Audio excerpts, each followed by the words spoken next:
और इस वक्त की बड़ी खबर आ रही है सीधे पश्चिम बंगाल से, जहां मतदाता सूची से अवैध और फर्जी मतदाताओं को हटाने के लिए चुनाव आयोग ने बड़ा कदम उठाया है। ये बड़ा कदम क्या है, आइए आपको बताएं। चुनाव आयोग ने राज्य के सभी जो 294 विधानसभा सीटें हैं, उसके लिए केंद्र सरकार के कर्मचारियों को प्रतिनियुक्ति पर भेजते हुए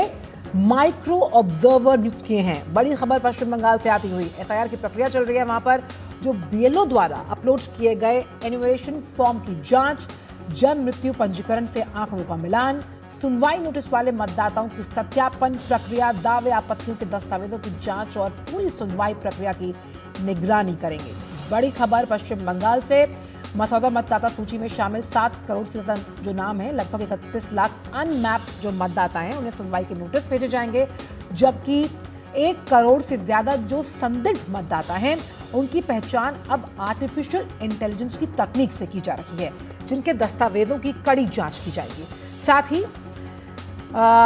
एफआरआरओ से प्राप्त जो तमाम सूचनाएं हैं, उसके आधार पर बांग्लादेशी नागरिकों के नाम से सूची को हटाने की कार्रवाई भी चल रही है। आयोग ने लापरवाही बरतने वाले अधिकारियों पर भी सख्ती दिखाई, जहां कई बीएलओ और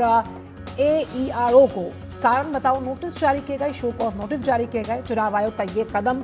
मतदाता सूची को शुद्ध कर निष्पक्ष जो वोटिंग प्रक्रिया है और पारदर्शी चुनाव सुनिश्चित करने की दिशा में इस कदम को बेहद अहम माना जा रहा है। तो पश्चिम बंगाल में फर्जी मतदाताओं को हटाने के लिए बड़ा कदम उठाया गया, जहां माइक्रो ऑब्जर्वर्स नियुक्त किए गए। अब ये माइक्रो ऑब्जर्वर्स को नियुक्त करने का साफ तौर पर मतलब ये है कि किस तरह से जो एन्यूमरेशन फॉर्म अपलोड किया गया है, अब उसमें कोई विसंगति है, कोई अशुद्धि है, तो उसे ठीक कैसे किया जाएगा। जो अशुद्धियां हो सकती हैं, जिसमें जन्म मृत्यु पंजीकरण का आंकड़ा है, उसका मिलान, सुनवाई नोटिस वाले मतदाताओं की सत्यापन प्रक्रिया, इनके जो दावे किए गए हैं, कोई आपत्ति है, उन तमाम दस्तावेजों की जांच करने के लिए इन माइक्रो ऑब्जर्वर्स की नियुक्ति की गई है। अब इसमें सबसे इंपॉर्टेंट कारक ये भी है, जो हम अपने दर्शकों को बताएं, कि जो मसौदा मतदाता सूची थी, उसमें करीबन 31 लाख अनमैप्ड मतदाताओं को सुनवाई नोटिस भी भेजे जाएंगे, भाई जो मैपिंग की प्रक्रिया के अंतर्गत नहीं आ पाए। और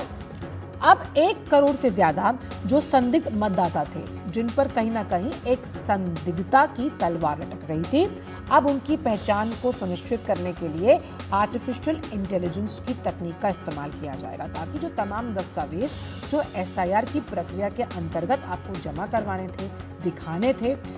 अब उसकी सत्यता की जांच और उन दस्तावेजों की कड़ी गहन सघन जांच जो है, वो आर्टिफिशियल इंटेलिजेंस के आधार पर की जाएगी। क्योंकि बहुत सारे जब एसआईआर की संवैधानिक प्रक्रिया को यहाँ पर निभाया जा रहा है पश्चिम बंगाल में, तो बहुत सारे ऐसे बांग्लादेशी नागरिक हैं जो वहाँ से भागते हुए नजर आए। अब ऐसे में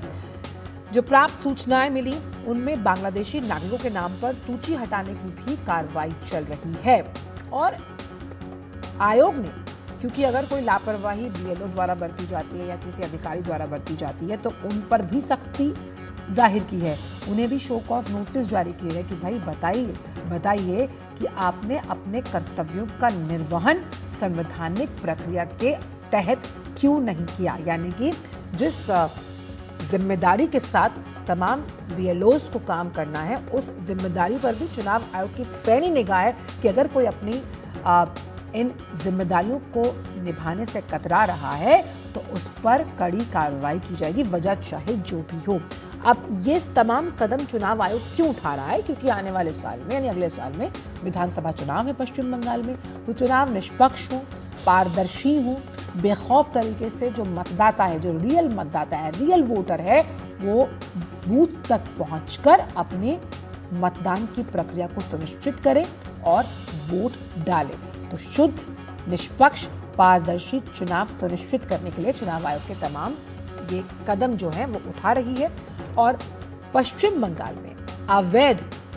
फर्जी मतदाताओं पर सख्ती